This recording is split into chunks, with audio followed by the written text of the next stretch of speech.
नमस्कार दोस्तों, bloody vibes के एक और दिल दहला देने वाले खौफनाक से अनोखे एपिसोड में आप सभी लोगों का बहुत बहुत स्वागत है। आज के इस एपिसोड में हम लोग आप लोगों के सामने एक परिवार के साथ घटी हुई ऐसी दिल दहला देने वाली घटना की कहानी लेकर आ गए हैं जिसे सुनकर आप लोग के रोंगटे खड़े हो जाएंगे। ये कहानी कब किसके साथ कैसे डिटेल में घटी, ये सब कुछ आज आप लोग को जी अपनी जुबानी बताइए। ये जो घटना घटी थी ना, आज से 22 साल पहले घटी थी देहरादून में। देहरादून में एक फैमिली बहुत ही हंसी खुशी से अपनी ज़िंदगी निकाल रहे थे। उनकी ज़िंदगी में सब कुछ बहुत ही अच्छा चल रहा था, जैसा उनकी ज़िंदगी में कुछ चाहिए वैसा ही चल रहा था। उनकी लाइफ में अच्छे खासे पैसे, शोहरत सब कुछ आया था। लेकिन एक चीज़ उनकी ज़िंदगी में और आने वाला था जिसके बारे में उन लोगों को बिल्कुल भी 1% भी भनक नहीं था। क्या होता है कि उस फैमिली में कौन से लोग रहते थे उस टाइम पर, अभी भी रहते, मैं बता देती हूँ। उस फैमिली में एक देवानंद नाम के रहा करते जिनके साथ एक घटना घटी। उनकी एक बहन थी, उनके माता पिता जी। ठीक है। ये लोग देहरादून के अच्छे खासे, मतलब बोल सकते हैं कि रिच फैमिली से बिलोंग करते थे। और क्या होता है कि इनकी कॉलेज की पढ़ाई ख़त्म होती है और इनकी बहन इनसे बड़ी थी, देवानंद से बड़ी इनकी बहन थी, उनकी जॉब लगती है। तो उनकी जब जॉब लगती है ना, तो वो क्या करती हैं कि वहीं पे देहरादून में ही एक होटल खरीदती हैं। जॉब लगने के बाद ही, पहले से पैसे सेविंग तो कर ही रही थी, जैसा कि मैंने बताया कि वो रिच फैमिली से बिलोंग करते थे। तो वो जॉब लगते से ही अपना पैसे से इकट्ठा करके अपना होटल खरीदती, क्योंकि उनका हमेशा से सपना था कि मेरा एक अच्छा सा होटल हो और अच्छे शहर वाले एरिया में हो। तो ऐसा ही वो करती हैं। उसके बाद घर पे भी खुशी का माहौल था, बिल्कुल सब कुछ, होटल की पूजा पाठ कराई जाती है। और उसके बाद क्या होता है कि होटल को बनवाने के लिए दिया जाता है कि मतलब कैसे कैसे उसको बनवाना है, कौन से टाइल्स लगवाना है, क्या चीज़ें करनी है, वो सारी चीज़ें की बात आती है। तो जो देवानंद जी की बहन थी वो परेशान हो जाती हैं, बोलती हैं कि मेरा तो जॉब रहता है, मैं कैसे सारी चीज़ें मैनेज करूँगी, सब कुछ बुलवाना, सब कुछ बनवाना और सब कुछ देखना, मैं तो देख ही नहीं पाऊँगी। तो देवानंद जी से बोलती है कि एक काम करो भाई, तुम देख लेना, तुम्हारा अभी कॉलेज खत्म हुआ है, तुम्हारा जॉब तो लगा नहीं अभी, तो जो भी चीज़ें बनवानी है होटल में, जो नई नई चीज़ें करवानी है, वो सारी चीज़ें देख लेना। और उसके बाद हम बन जाएगा एक बार तो टेंशन फ्री हो जाएंगे, कोई ना कोई रख लेंगे वहाँ पे देखा रेखी करने के लिए। तो ऐसा ही होता है। देवानंद जी वहाँ पे बनवाने के लिए सारी चीज़ें मंगवाना चालू कर देते हैं कि कौन से पेंट करवाना है, कैसा उसका डेकोरेशन करवाना है, सारी चीज़ें मंगाना चालू कर देते हैं। उसके बाद वहाँ पे काम हम चालू हो जाता है, महंगे महंगे पत्थर उत्थर जो लगाना है वहाँ पे वो सारी चीज़ें मंगा दिए थे। उसके बाद क्या होता है कि जब शाम का टाइम होता है, जिस दिन ये सारी चीज़ें मंगाए थे ना, उसी के शाम के टाइम में तो क्या होता है कि वो अपने घर गए हुए थे और वर्कर लोग काम कर रहे थे होटल के पास। उनके घर से ना ये होटल की दूरी होगी 3-3.5 किलोमीटर दूर, इतना दूर होगा। तो अपने घर जाते हैं खाना वाना खाने के लिए शाम के टाइम में। तो अपने घर वालों से बोलते हैं कि मैं तो एक टेंशन में पड़ गया हूँ। तो घर वाले बोलते हैं कौन से टेंशन में? तो देवानंद जी बोलते हैं कि इतनी महंगी महंगी चीज़ें वहाँ पे होटल में रखवाए हैं बनवाने के लिए, और इतने महंगे में पत्थर बुलवाया हूँ मैं, डेकोरेशन की चीज़ें बुलवाया हूँ, अगर बाई चांस रात के टाइम में चोरी हो जाती तो क्या होगा? अपने घर वालों से बोलते हैं, अपनी बहन से भी बोलते हैं। तो बहन बोलती है हाँ भाई तुम सही बोल रहे हो, अगर चोरी हो गया तो फिर क्या करेंगे? इतनी महंगी महंगी चीज़ें सब कुछ वापस अरेंज करना, एक नंबर की चीज़ें मंगाना बहुत बड़ी बात होती है। तो घर वाले बोलते क्या करे, अपने कोई है भी नहीं, किसी को अचानक से कैसे बोले वहाँ पे जाके रहने के लिए, देखा रही करने के लिए।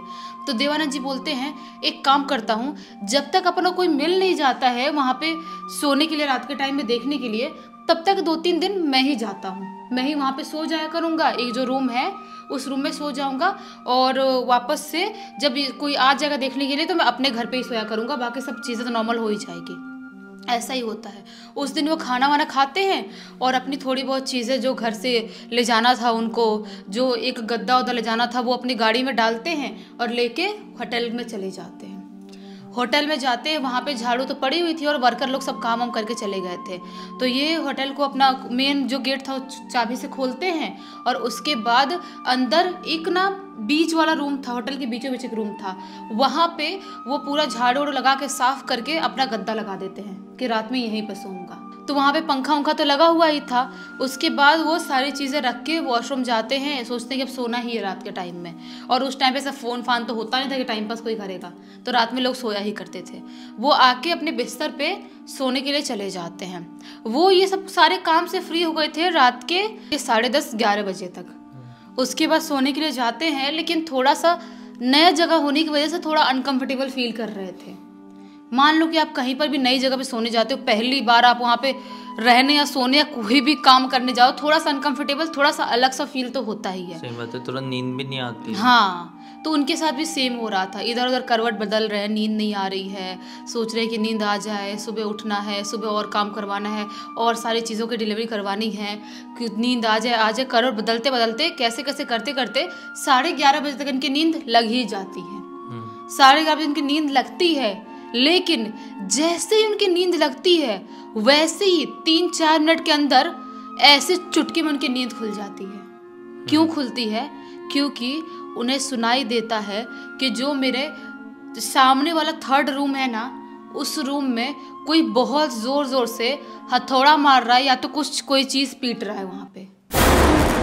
वो थोड़े से कंफ्यूज होते हैं और साथ में घबरा भी जाते हैं कि यहाँ पे अंदर घुसने का कोई भी दरवाज़ा कुछ भी है नहीं और मैंने सब कुछ अंदर से बंद किया हूँ और मैंने सोने से पहले सब चेक किया था कोई वर्कर यहाँ पे है या चला गया है, तो कोई था ही नहीं। तो इस वक्त पे इतने रात में उस रूम में क्या कौन पीट रहा है, क्या पटक रहा है।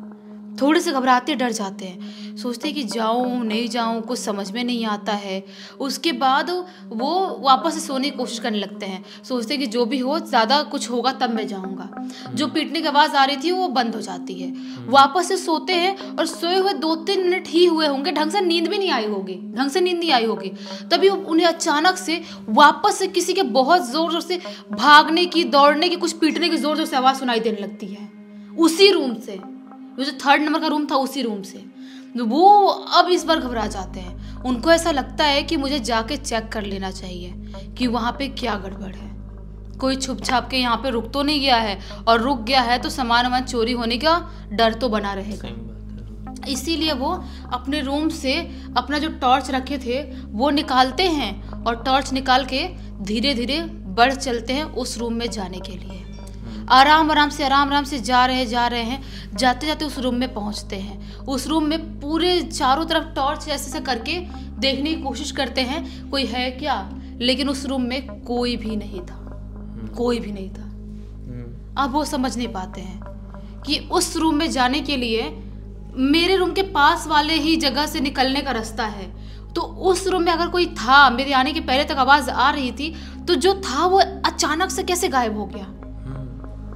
वो अब घबरा जाते हैं, उन्हें अब लगा था कि आज रात तो मेरी नींद वैसे भी नहीं आने वाली, नींद वैसे भी नहीं होने वाली, क्योंकि भाई यहाँ पे कुछ ना कुछ गड़बड़ तो है। बहुत ज्यादा घबरा गए थे, बहुत डर गए थे, मतलब समझ गए थे कि नेगेटिविटी है, पैरानॉर्मल। और उस टाइम पे लोग ये सारी चीजें बहुत ज्यादा ही मानते थे। तो क्या करते हैं, वो अपना आ जाते हैं अपने रूम में और सोचते हैं कि अब मैं सोऊंगा नहीं, बैठता हूँ, एक काम करता हूँ, कुछ ना कुछ तो प्रॉब्लम है। और जैसे ही इंसान ना ऐसी चीज़ें पे सोता है ना, तो ऐसी चीज़ें ज़्यादा हावी होती हैं। अगर आप सो जाते हो, वहाँ पे कुछ नेगेटिविटी या कुछ भूत प्रेत की आत्मा है, तो सोने के बाद ना आपके सपने के जरिए या आपके ऊपर ज़्यादा अच्छे तरीके से हावी हो सकती है। तो वो नहीं सोते हैं, बैठे हैं। जब तक वो बैठे 1.5 घंटे तक, उतने टाइम तक उनको कोई भी आवाज़ नहीं आई थी, कुछ भी नहीं हुआ था। लेकिन 1.5 घंटे बाद जैसे ही आधी रात का टाइम होता है, लगभग जिस टाइम पे इंसान को नींद आ ही जाती है वो टाइम होता है, उस टाइम पे उनको धीरे धीरे करके नींद आने ही लगती है, झूलने ही लगते हैं। झूलते पता ही नहीं चलता है कब बैठे ऐसे दीवार में टिके सो गया, पता ही नहीं चलता है। जैसे ही वो सोते हैं वैसे ही अचानक से किसी के बहुत जोर से चीखने चिल्लाने की आवाज़ सुनाई देने लगती है, बहुत जोर से। और ये आवाज़ जो आ रही थी, ये इस बार उस 3 नंबर रूम से नहीं आ रही थी, कहीं और से आ रही थी। अचानक झटके में आँख खोलते हैं, आवाज़ कहाँ से आ रही है। आँख खोलने के बाद भी वो आवाज़ नॉन स्टॉप आ ही रही थी, और ये जो आवाज़ थी बहुत दर्द में चीखने चिल्लाने की, जैसा कोई इंसान बहुत तड़प रहा है वैसी आवाज़ थी। ये बहुत घबरा जाते हैं, सोचते हैं कि ये चल क्या रहा है, क्या हो रहा है, मुझे कुछ समझ में नहीं आ रहा है, कि जो भी है वो नॉर्मल नहीं है भाई, बहुत बड़ी बात है ये सोचते हैं कि मुझे जाके देखना चाहिए कहाँ से आवाज़ आ रही है, लेकिन हिम्मत भी नहीं बन रही थी। डर भी लग रहा था। सोचो किसी कैसे हिम्मत बनेगी। सही बात है। ऐसा कुछ पहले एक्सपीरियंस कर लिया, उसके बाद कुछ आवाज़ आ रही है, वो सोचते हैं कि मैं नहीं जाऊंगा, कुछ भी हो जाए, जितनी आवाज़ आ रही है कान ऐसे पकड़ के ऐसे दबाने लगते हैं ज़ोर ज़ोर से, सोचते हैं कि मैं कान दबा लेता हूँ, आवाज़ को इग्नोर करने की कोशिश करता हूँ, मैं नहीं जाऊँगा।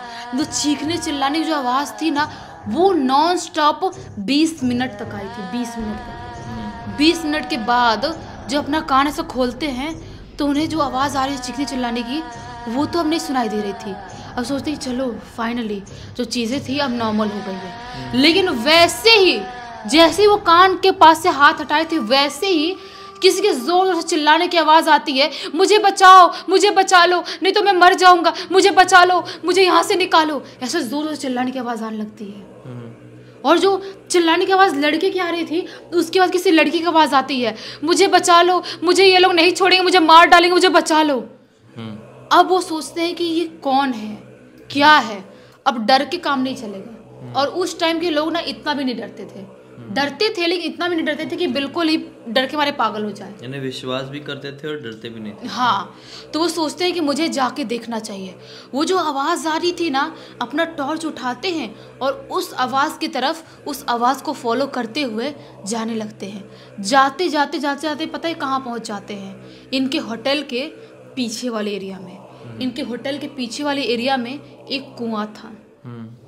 वो जो आवाज़ थी ना, उस कुएं के अंदर से आ रही थी। कुएं के अंदर से लिटरली वो आवाज़ आ रही थी। क्या आवाज़ थी? बहुत ज़ोर से जो चीखने चिल्लाने की आवाज़ थी, जो मुझे बचाओ, हम हमें मारना चाहते हैं, हम मर जाएंगे, ये वाली आवाज़। वो धीरे धीरे बढ़ते बढ़ते कुएं के पास पहुंचते हैं और कुएं के अंदर से टॉर्च मार के देखने की कोशिश करते हैं कोई सच में तो नहीं डूब रहा है। तो क्या पाते हैं कि कुएं में कोई भी नहीं है।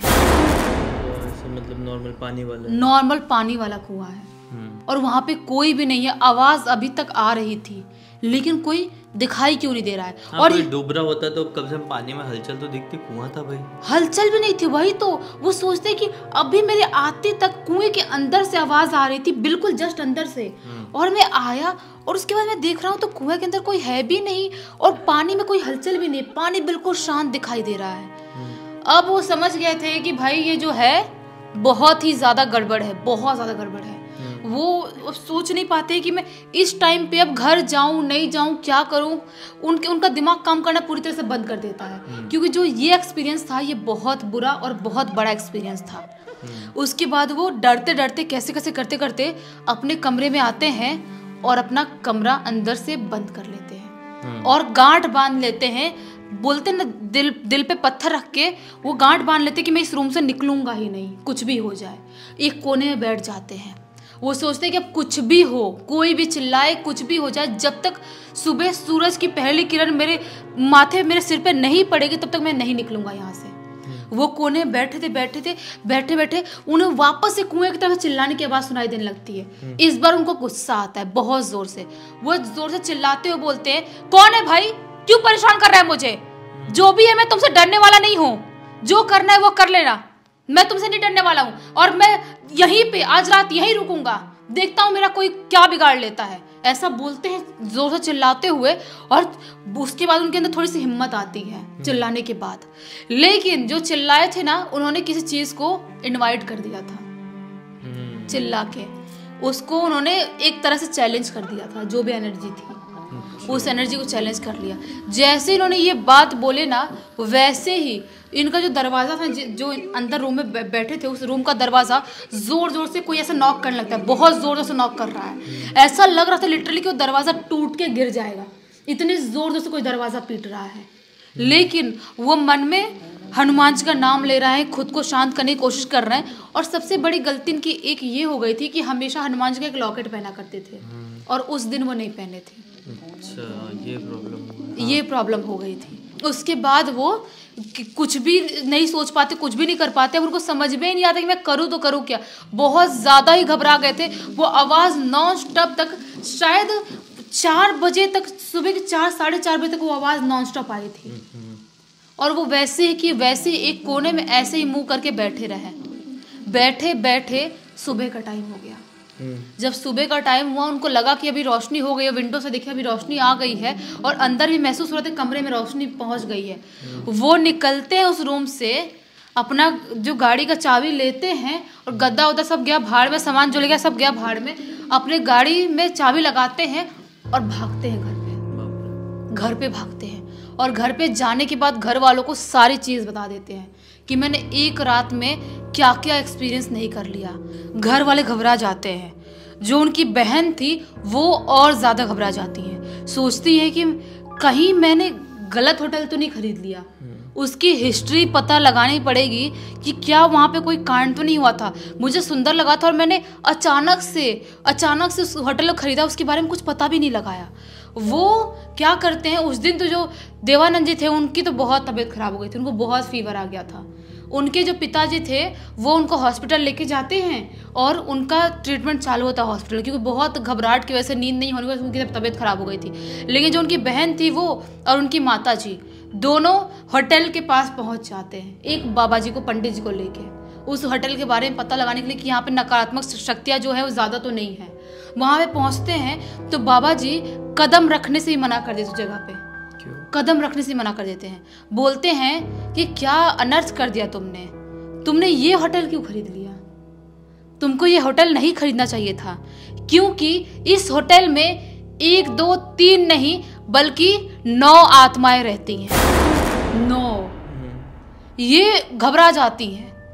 जो देवानंद की बहन थी वो घबरा जाती हैं, सोचती है कि ये क्या बोल रहे हैं पंडित जी, बाबा जी क्या बोल रही हैं। तो उसके बाद वो बाबा जी बोलते हैं कि जो भी है बेटा, मैं पूजा पाठ करा भी दूंगा तो भी इतनी आसानी से उन शक्तियों से हम फाइट नहीं कर सकते। पूजा पाठ करने के बाद भी इस जगह को हम उतना शुद्ध नहीं बना सकते, क्योंकि यहाँ पे बहुत ज़्यादा नेगेटिव एनर्जी फैली हुई है। और ये तुमने सोचा नहीं कि शायद ये होटल बहुत सालों से बंद था, क्यों बंद था, कोई खरीद क्यों नहीं रहा, तुमने बिना सोचे इस होटल को खरीद लिया। तो बोलती है जो देवानंद की बहन थी वो कि एक काम करती हूँ, मैं देखती हूँ शायद इस होटल को आप सही बोल रहे हो, छोड़ना ही बेटर रहेगा। वो जो आसपास के लोग थे ना, होटल के पास में रहने वाले दूसरे होटल वाले, उनसे बात करती हैं कि आखिर इस होटल की हिस्ट्री क्या है। हमको तो इसके बारे में नहीं पता था, बहुत साल से ऐसे बंद पड़ा था, अलग सा सुंदर सा दिख रहा था, पुराना सा, तो हमने सोचा था कि लेके बनवा के सुंदर बना देंगे इसको। तो आसपास के लोग क्या बताते हैं कि ये जो होटल खुला था ना, खुलने के 1 साल तक ही सिर्फ अच्छा चला, ये सिर्फ 1 साल तक। होटल खुलने के बाद एक रात में एक लड़की की यहाँ पे उस कुएं में डूब के ख़त्म हो गई थी। उसके बाद से जो लड़की ख़त्म हुई ना, वो कैसे ख़त्म हुई, किसी ने ख़त्म किया या खुद से हुई नहीं पता। उसके बाद जो लड़की ख़त्म होने के बाद और 8 लोग उस कुएं में गए थे और खुद को खुश कर लिए थे। तो जो होटल का मालिक था, जो बाकी लोग थे, वो जो दूसरे लोग थे, वो होटल में आना बंद ही कर दिया पूरी तरह से।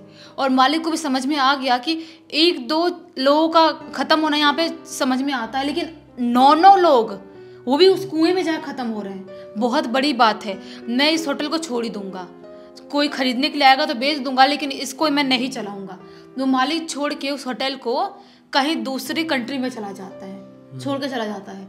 लेकिन बहुत साल बाद, वो होटल के बंद होने के 7-8 साल बाद, ये देवानंद की जो बहन है उन्होंने देखी उस होटल को और उन्होंने उस होटल को खरीद ली, बिना सोचे समझे, बिना उसकी हिस्ट्री के बारे में पता किए। और उसके बाद उनके भाई ने ये सारी चीज़ें एक्सपीरियंस किया, लेकिन उन्होंने भी ठान ली कि ये होटल में चलाऊंगी ही नहीं चलाऊंगी। अच्छा किया ना, बेच दिया ना अभी। हाँ, उस होटल के वो बहुत ढूंढने के बाद लोगों को तो पता चल गया था कि होटल बहुत ही भूतिया हॉन्टेड है, बिक तो नहीं रहा था, लेकिन बहुत ढूंढने के बाद जितना खरीदी थी, जितने पैसे से, उसमें से मतलब बहुत ज़्यादा लॉस में जाके वो होटल को बेची है, लॉस में जाकर उस होटल को बेची है। सोचो एक बार। सही बात है, क्योंकि ठीक है ना यार, पैसे तो है क्या, आते जाते रहते हैं। हाँ, अगर इनके जीवन में उस होटल की वजह से कुछ बड़ा लॉस हो गया रहता तो सोचो, तो वो उस चीज़ की रिकवरी कहाँ से होती, इम्पॉसिबल हो जाता। पैसों की रिकवरी तो वहाँ से नहीं कहीं और से हो ही जाएगी। वही तो। और देहरादून में वो होटल आज भी एक बहुत ही भूतिया होटल नाम से जाना जाता है। जो आसपास के लोग हैं उसके बारे में मानते हैं कि वो होटल बहुत ही ज्यादा भूतिया है। नाम नहीं बता सकते, नहीं, बिकॉज ये घटना की जानकारी किसने दी? उनकी जो देवानंद जी की जो बेटी है खुशबू, उसने लिख के भेजी थी इंस्टाग्राम में। खैर उम्मीद करते हैं कि इस कहानी के ज़रिए आप लोगों को एक बहुत अच्छी सीख मिली होगी। अब तक इस वीडियो को देख लिए हैं तो लाइक ज़रूर कर देना, चैनल को सब्सक्राइब करके बेल आइकन दबा के ऑल के ऑप्शन में क्लिक करना, क्योंकि इसी तरह के हैरान कर देने वाले खौफनाक वीडियोस डेली आप लोगों के सामने लेके आते रहते हैं। इंस्टाग्राम की लिंक इस वीडियो के डिस्क्रिप्शन बॉक्स में मिल जाए, क्लिक करके डायरेक्टली वहाँ पर पहुँच जाना। और इसी तरह की कोई भी कहानी, टॉपिक या जानकारी आप लोगों के पास भी है तो लिख भेजना। हो सकता है हमारा अगला वीडियो कल आप लोगों के हिसाब से ही बन रहा हो। तो चलिए कल फिर से मिलते हैं, तब तक के लिए बहुत बहुत धन्यवाद। आप लोगों का दिन शुभ हो।